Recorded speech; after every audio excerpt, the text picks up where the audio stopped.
Hello students. After grammar translation method, we are here with the direct method of teaching English. बहुत ही शानदार और बहुत ही best way of teaching, best methods in English teaching हमारा direct method है। तो direct method होता क्या है और ये कैसे हम क्यों आया, इसका क्या था सारा स्टेटस, वो हम जानते हैं सबसे पहले। तो direct method grammar translation method के रिएक्शन में आया, जहाँ पे वर्ड के ऊपर फोकस था, जहाँ पे सेंटेंस के ऊपर फोकस था, उनको ट्रांसलेट करने पे फोकस था। तो इस सारे के सारे जो सिस्टम था उसके रिएक्शन में डायरेक्ट मेथड आया, पहली बात। दूसरा क्या है कि ये 1901 में फ्रांस में इसको डेवलप किया गया और जर्मनी में इसको सबसे पहले लागू किया गया प्रॉपर तरीके से। ये कुछ बातें ध्यान रखने वाली बात है। और इससे भी इंपॉर्टेंट बात क्या है कि direct method is considered the most natural way of teaching. तो ये ध्यान रखने वाली बात है, मोस्ट नेचुरल, क्योंकि डायरेक्ट मेथड क्या होता है कि किसी भाषा को उसी भाषा में पढ़ाना, इंग्लिश को इंग्लिश में टीच करना, इंग्लिश टू इंग्लिश टीच करना, दैट इज डायरेक्ट मेथड। किसी भी लैंग्वेज को उसी लैंग्वेज में टीच करना, लेकिन here we are talking about English language. So the important thing is direct method is that in which English is taught in English without taking help of mother tongue और native language. किसी भी native language या mother tongue की मदद लिए बिना अगर हम टीच करते हैं इंग्लिश में तो वो डायरेक्ट मेथड होता है। तो ये ध्यान रखने वाली बात है कि this method is considered the most natural way of teaching.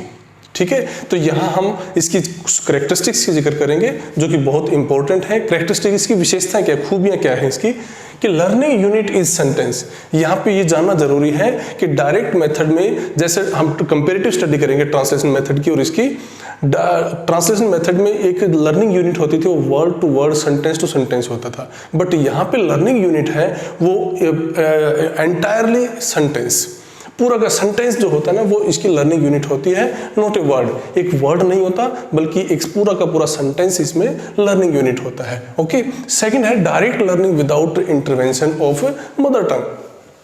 इसमें हम डायरेक्ट लर्निंग होती है, मतलब टीचिंग, डायरेक्ट टीचिंग होती है और डायरेक्ट लर्निंग होती है विदाउट द हेल्प ऑफ और without the intervention of mother tongue. Mother tongue का इसमें कोई रोल नहीं होता, सीधी टीचिंग होती है और सीधी लर्निंग होती है। जो भी हिंड्रेंसेज आती हैं वो तो सेकेंडरी होती हैं, साइड बाय करना पड़ता है उनको, लेकिन डायरेक्ट टीचिंग होती है, डायरेक्ट उसी लैंग्वेज में टीचिंग होती है, उसी लैंग्वेज में लर्निंग होती है विदाउट द हेल्प ऑफ और without the intervention of mother tongue. Okay, third इसकी करेक्टरिस्टिक है English learning environment is created. इसमें क्या होता है कि इंग्लिश टू इंग्लिश अगर हम टीच करते हैं तो एक इंग्लिश लर्निंग का एनवायरनमेंट क्रिएट हो जाता है और स्टूडेंट बड़े कंफर्टेबल फील करते हैं जब डायरेक्ट वे में टीच कर रहा है, डायरेक्ट ही समझ रहा है बच्चा और सारे के सारे बच्चे उसी इन्वायरमेंट में अपनी लर्निंग कर रहे हैं, तो एक इंग्लिश लर्निंग इन्वायरमेंट क्रिएट हो जाता है और इसमें बच्चा बड़ा कंफर्टेबल फील करता है और इसको सीखना भी आसान होता है उसके लिए। ओके, तो नेक्स्ट इसकी जो हमारी करेक्टरिस्टिक है वो है oral work is emphasised. Actually students कई बार क्या होते हैं कि वो बड़े they get bored with the reading and writing, लिखने और पढ़ने से बोर हो जाते हैं। वो सोचते हैं, समझते हैं कि बोलने सुनने का काम हो तो ये करना आसान होता है। तो ये डायरेक्ट मेथड वो अपॉर्चुनिटी प्रोवाइड करता है कि ये ओरल वर्क है, ओरल का मतलब मौखिक वर्क के ऊपर ज़्यादा फोकस्ड होता है। ये एम्फेसाइज करता है कि टीचर बोल रहा है, स्टूडेंट सुन रहा है, दैट्स इट। तो मेजर इसका जो टास्क है, मेजर जो इसका प्रिंसिपल है वो किसके सर्कमवेंट करता है, वो ओरल वर्क के सर्कमवेंट करता है कि सुनना और बोलना, दो ही एक्टिविटीज इन्वॉल्व होती हैं इसमें। नेक्स्ट इसकी कैरेक्टरिस्टिक है bond between experience and English.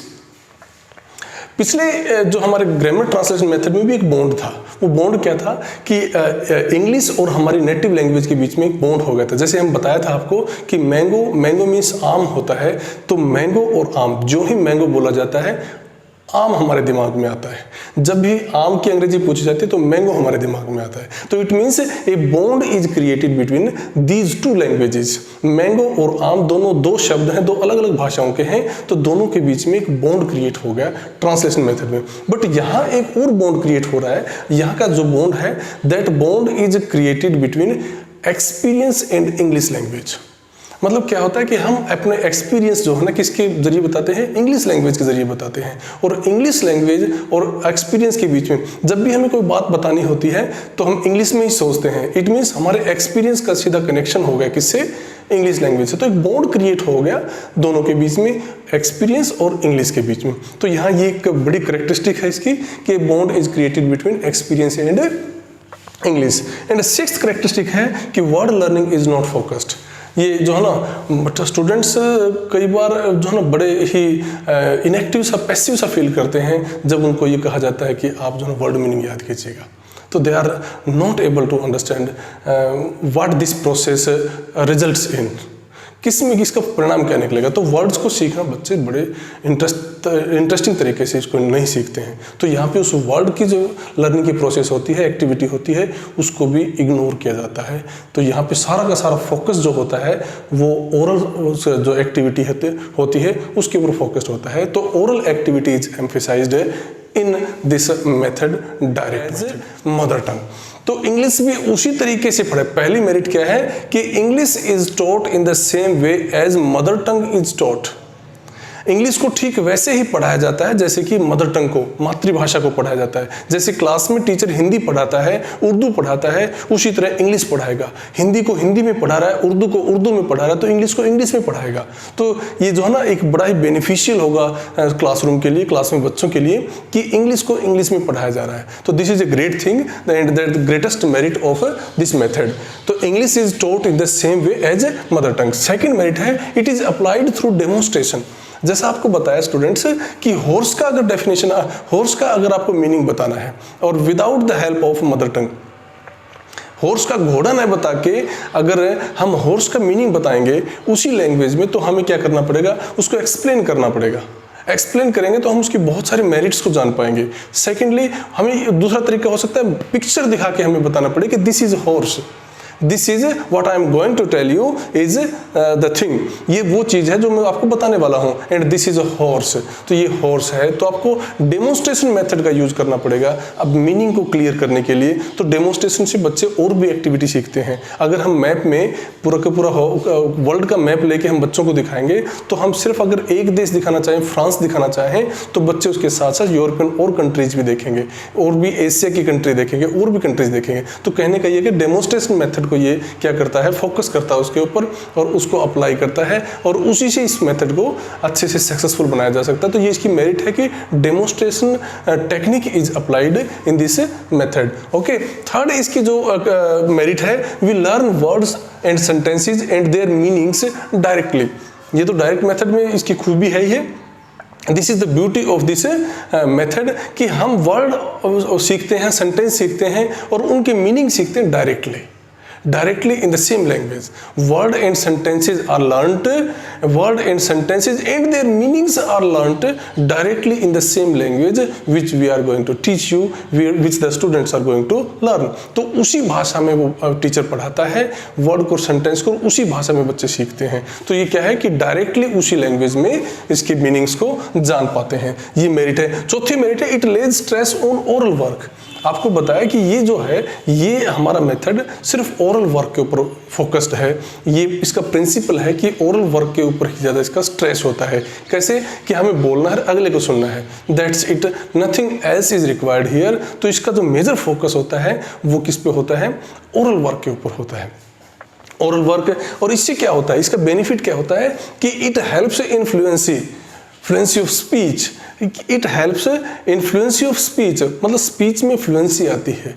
इस मेथड से अगर डायरेक्ट मेथड में स्टूडेंट्स टीचर की प्रोनाउंसिएशन को, इंटोनेशन को, आर्टिकुलेशन को, सिलेबल डिवीजन को समझाएंगे, तो ये सारी की सारी चीज़ें जब बच्चों को बताई जाएंगी तो it will definitely help in fluency of speech of the student. And parallel जो क्या होता है कि एक इसके वो भी डेवलप होती है, वोकेब भी बिल्डिंग होती है। Vocab building is also there in this method. Vocab building को भी ये बिल्कुल तैयार करती है, वोकेबलरी भी बिल्ड होती है इससे, तो इसमें भी हेल्प करती है।